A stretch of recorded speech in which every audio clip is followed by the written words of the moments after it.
Welcome to Slow News Day with Kevin Clark. I am Kevin Clark. Yeah. I was going to try to make a joke about what's in the news. And on the front page, it says there's a pea shooter who's urinating in Times Square. And I don't even really understand this. And this is, page 4. It's Tom Brady, guys. Tom Brady is changing the past. He's like, I'm not going to spoil Tenet. You know what? I'm not going to spoil Tenet. I'm not going to do it. There are so many things that when Brady left New England, we said were settled. And we thought, oh, this part of the dynasty was Belichick. This part was Brady. Brady's continued success, his win over Bill Belichick on Sunday night, is changing the past. He's going back and changing what we thought we knew about the 20 years prior. Think about it as Terminator 2, except instead of the fate of humanity, going back in time and changing all that around, it's, who's responsible for 2004 win over the Jets, which is more important, as important. What's that? What did Jay Gatsby say? You can't change the past. Oh, sure you can, old sport. Old Tom Gatsby here, going back, rearranging things in the past. Who's Daisy in this allegory? Grunk. You know what? It's terrible name dropping, so I'm not comfortable name dropping unless you really want to. No, we want you to. You're here to name drop. All right, Jim Nantz, CBS broadcaster. He's doing the Miami-Tampa Bay game this Sunday. Jim, did you think you'd be calling Tom Brady games in 2021? No. By the way, you're talking to the guy that's called more Tom Brady games than anyone. And it's not even close. I'm not saying that because I'm trying to toot my own horn here, but someone looked it up last year, and the Super Bowl was my 100th Brady call. The Kansas 100. City. So now, just minutes before we started recording here, I'm talking 3 minutes ago, I got my assignment for week 7, which is not a surprise. I knew that was coming, but it's official now. Chicago at Tampa Bay. So I have, Tom, 2 of the next 3 weeks. That'll bring me up to 102. And in December, we've got one of our better regular season games, Buffalo at Tampa. Josh Allen, TB12. Number 103. I feel like Matt Nagy's going to be offended he didn't throw Andy Dalton in with the great quarterbacks you were just listing there. One of the reasons I wanted to talk to you on this show, and there's a lot of them, I was in Buffalo in August, and I talked to Josh Allen, and we were talking about golf, and he said that he played with you at Cypress. And not only did you have stories for every hole, but then somebody else told me that there's a video of you calling Josh Allen's shot and doing the whole narration. So then I asked around about this.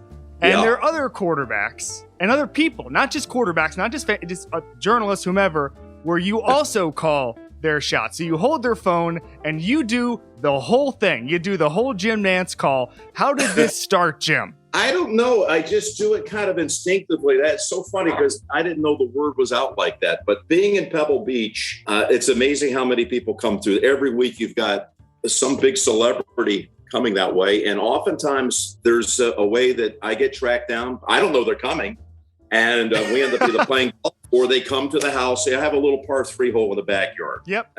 You know what? It's terrible name dropping. So I'm not comfortable name dropping unless you really want to. No, we want you to. You're here to name drop. Not just Josh Allen. It's Patrick Mahomes. I did some digging on this. Yeah, Patrick has actually talked about trying to make a hole in one in my backyard. And Patrick's been there. Josh has been there. Ben Roethlisberger's been there. Obviously, Brady and Manning. Joe Montana's been there. Justin Herbert was there.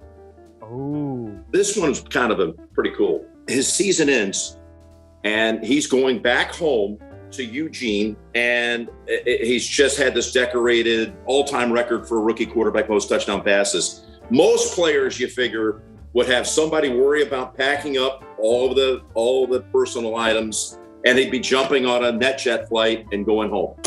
Not Justin Herbert. Justin Herbert's making his way, driving from LA to Eugene. I happen to have, we share a manager named Alan Zucker, great guy. And he called Alan and said, I'm going to be going through Pebble Beach.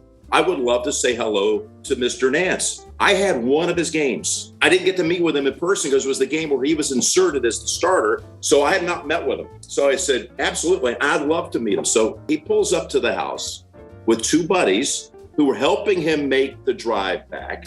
This is not some brand new fancy car. This car, I don't even want to put a name on. I don't know what it was, Sure. but you can imagine, lower tier quality car, probably 6, 7 years old.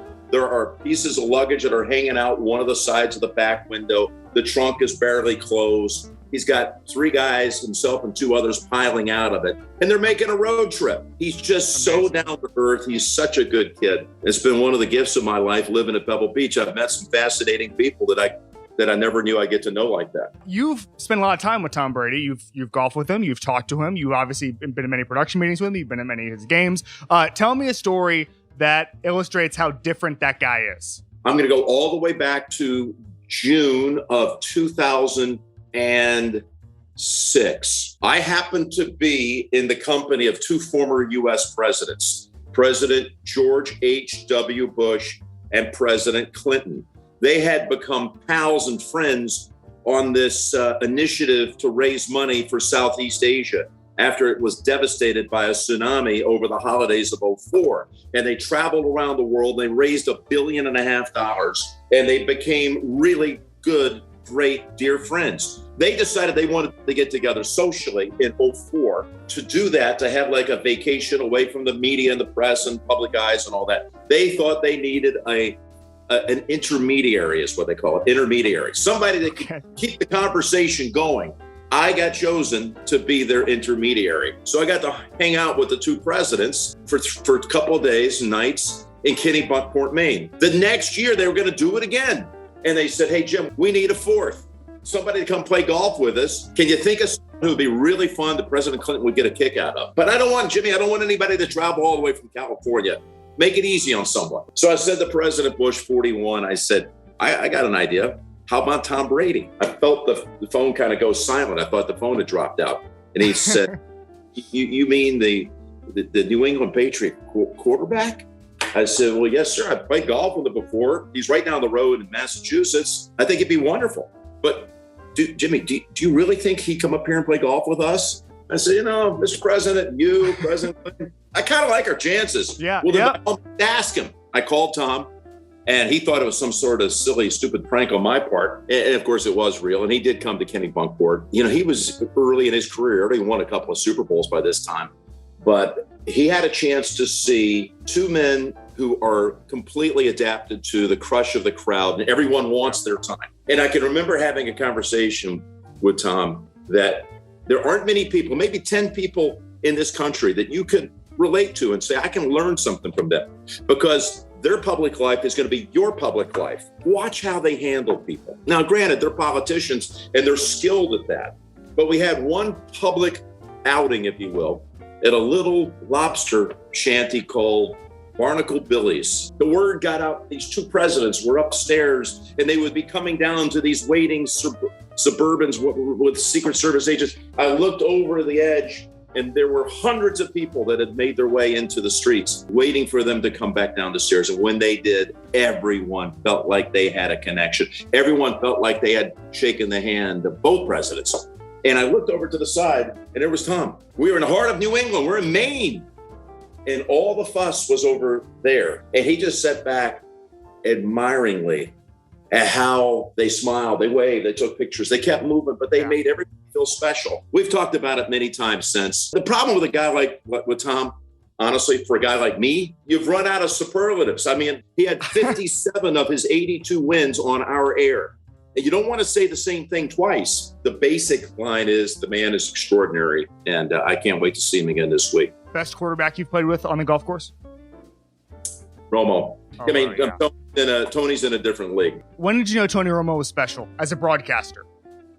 Probably around 2011, 2012. Right. Joined us in 2017. The connection initially was golf, his love of golf and his love of even how golf is presented on TV. His knowledge of broadcasters of yesteryear is extraordinary. I'm not talking just golf. Really? You wouldn't believe his appreciation of the history of the industry. As he became the starter, and I'm going through the Metroplex twice a year for the Nelson and Colonial, Tony came by on a few occasions to watch the golf, say hello, or have dinner. As you go on and you sit across from him at the dinner table, you're thinking, wow, this guy has an ability to draw you into his stories. That's what we do for a living. We're storytellers. there. We're not statisticians spewing numbers. And he had an ability to communicate that I thought was high level. And of course, he joined us in 2017 when CBS made the hire. We went through a series of practice games during the summer. And I knew the first time that we did a practice game, it was in May of 17, that not only was it good enough to be on the air, it was good enough already first time out to be one of the best, I kept getting back from people who were invested in this. How's he doing? Is he ready? I said, you don't have anything to work on. He's going to be great. Are you sure? I said, I've never been more sure about anything in my life. It's fall now. It's quarter zip season. Give the people some fall dressing tips, Jim. Because I'm wearing a quarter zip because I'm interviewing you. I respect your fashion so much. It's Jim Nantz fashion season. Take us through it, Jim. Well, I'm a big layer piece anyway, guy. I don't know if you know that I do design clothes in concert with the folks at Vineyard Vines. We have a full golf line. I happen to be, as someone who's lived in Pebble Beach for 10 years, I like wearing a layer piece. So I wear them 12 months a year. This is a little bit more knitted. We've got the suede piping and pull strap here on it. This piece also has a different fabric over the shoulders. I named every single piece after something to do with Pebble Beach. I've got the Carmel polos. I got the Ocean Avenue the Grant layered piece for the 17-mile drive, performance vest. My favorite piece is called the Pescadero, which was the original name of Pebble Beach long, a couple centuries ago. I'm looking at your. It's just Tommy Bahama. It's nothing special. I'm nothing wrong with that. I'd like to do a little bit more on the pull strap. That's shining on me a little bit in the light. Oh, wow. All that chrome, but it's nice. You're the king of the quarter zip. Getting feedback on the pull string here from you is like getting art tips from Picasso. When's your birthday, Jim? May 17th. May 17th. You're a Taurus. You could be on the edge of a breakthrough in your career. Finally, Jim. Finally, things are going to happen for you. Being nurtured in a close relationship, however, can give you the secure foundation you need to plot your next professional move. Make time for the connections that really give you support to be yourself. That sounds, you were just talking about Tony Romo and how much you're enjoying this. That sounds right up your alley, Jim. No, you know what this is actually telling me? It's telling me that whole thing, that horoscope you just read, it's about you.